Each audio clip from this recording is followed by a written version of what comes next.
Hi and welcome to my channel, which aims to teach people about the basics of finance, financial well-being, and it will also track my aims towards financial freedom.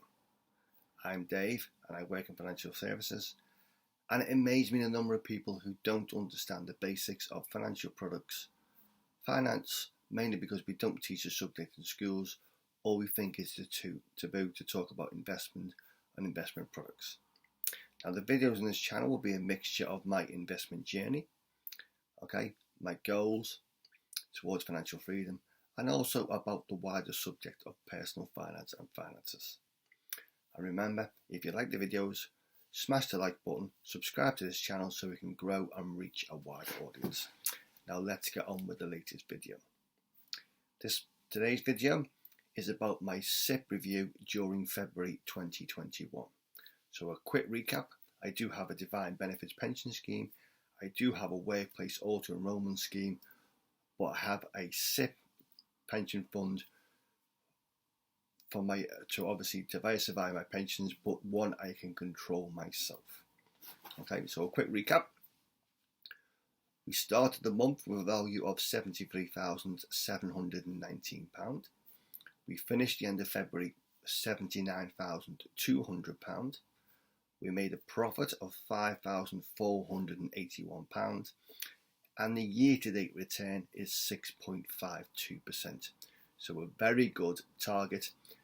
The plans for this year is year growth to 8%, annual dividends of £3,000, and hopefully a year-end value of £90,000. Now, as we said, we're paying into a workplace pension at the moment, but we are paying contributions into this SIPP of £100 a month, of which the government will add 25% tax relief. We received dividends of £12.16 from AJ Bell, one of our shareholdings, and the year-to-date dividends so far is £327.15. We do have monthly fees from our provider, £13.47. Okay, and a quick overview of our shareholdings. We own 17 shares, 7 in profit, 10 are in loss. Now, our shareholdings make up around about 74% of our portfolio, mainly in loss because of COVID, mainly because they're all UK-based shares. We do own 62% of our shareholdings are in the FTSE 100, and the remaining 12% is in the FTSE 250.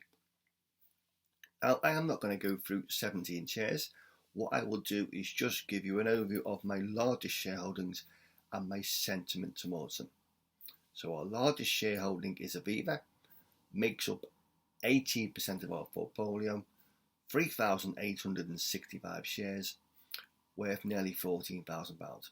Down 4% since we bought it, but it has been on a good recovery recently because it's been restructuring through a new chief exec. It has been concentrating from countries it no longer wishes to be invested in, but it will hopefully give some return to shareholders through buybacks or through dividends. For a long-term holding, everybody needs insurance. It has some great investment vehicles. It has some great pension products. Our next shareholding is Lloyds Bank. We own 30,951 shares. £12,000 makes up 16% of our portfolio, down 15% since we bought it. Has been through a rough patch the last 12 months, through to write-offs, the COVID and the banking scenario. Not everyone's favourite sentiment, but it did have good results.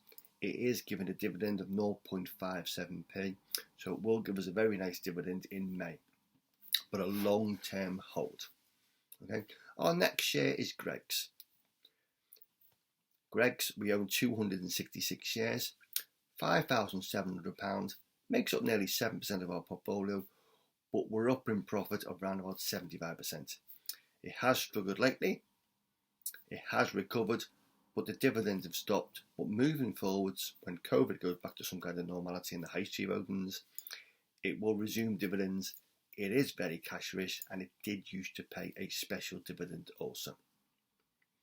Our next share is Barclays Banks, 2,797 shares, worth around about £4,500, 5% of our portfolio down 15%.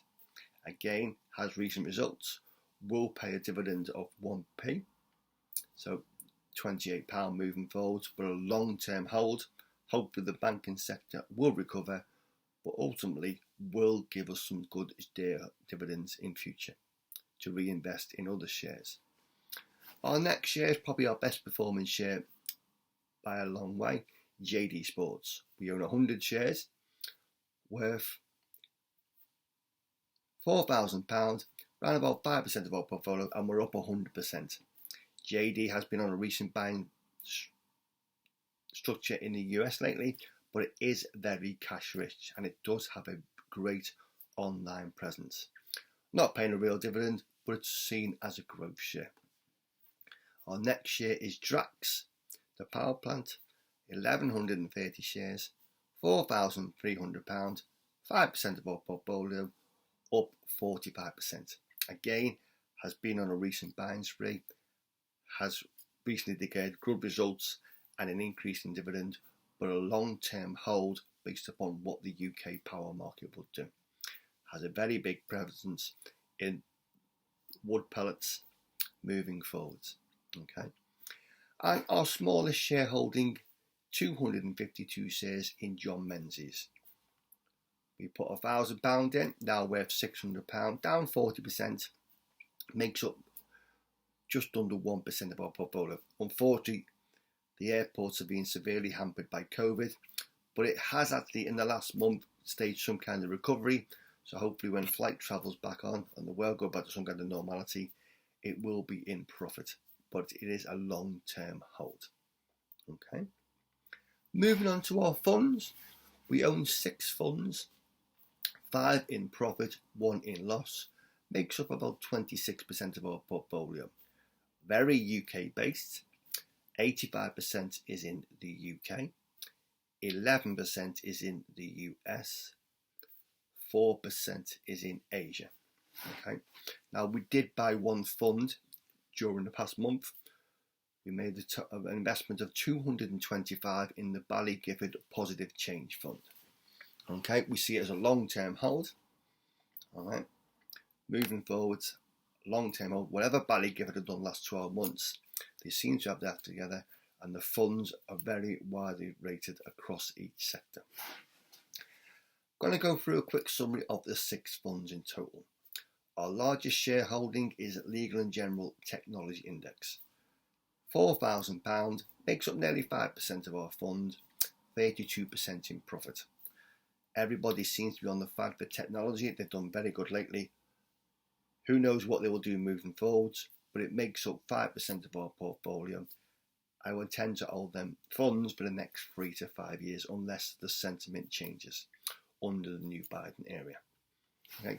Our next fund is Ballygifford Positive Change, £3,400, 4.2% of our fund, up 26%. We've just recently increased our holdings through this month, but a long-term hold. Our next fund is a global equity fund, £3,200, makes up 4% of our portfolio, in profit of 8%.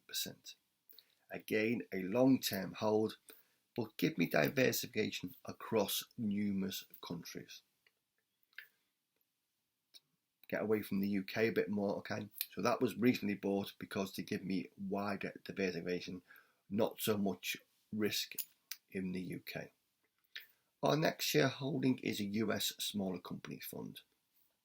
£2,500, 3% of our fund, up 28%. Okay, a long-term hold. Okay, doing very well the US market. Hopefully it will carry on moving forwards. Our next fund has been around for a long time, got a very good track record, the Lindsell Train UK Equity. Not had a great run lately, mainly because it's out of sentiment, but great returns over the past years. Some great holdings, okay, and hopefully the sentiment will return moving forwards. Shareholdings worth about £2,500, 3%, slight loss. Our only fund showing a loss, down 1% since we bought it. And our final shareholding is UK smaller companies. £1,000 just to dip our toe in the water. Okay, UK smaller companies have always seemed to do better than the larger cap funds, so the idea was to spread our risk, diversify, and a long-term hold. Worth about 1% of our portfolio, recently bought, no real profit or loss at the moment. Okay, now all of them funds will give you an idea, predominantly UK based. Okay, our holding is, but all of them funds are what I call active funds. I intend to hold them for the next 3 to 5 years, unless the market sentiment is change or the dynamics or the fund managers running them funds may well change. But in relation to our shareholdings and our funds, no ETFs are held, but the idea is hopefully all good long-term companies which I could just leave and reinvest for the next 3 to 5 years and hopefully grow my portfolio. As we said, we've made a return so far for the year to date, 6.52%. Our aim is 8%, so we are off to a very good start for this year moving forward. But the idea is the money will be in them funds, they will be invested, and I will just top up existing shareholders moving forwards on a pound cost basis. So hopefully I'll give you a quick recap. If you like the videos, remember to smash the like button, and we'll see you on the next video soon.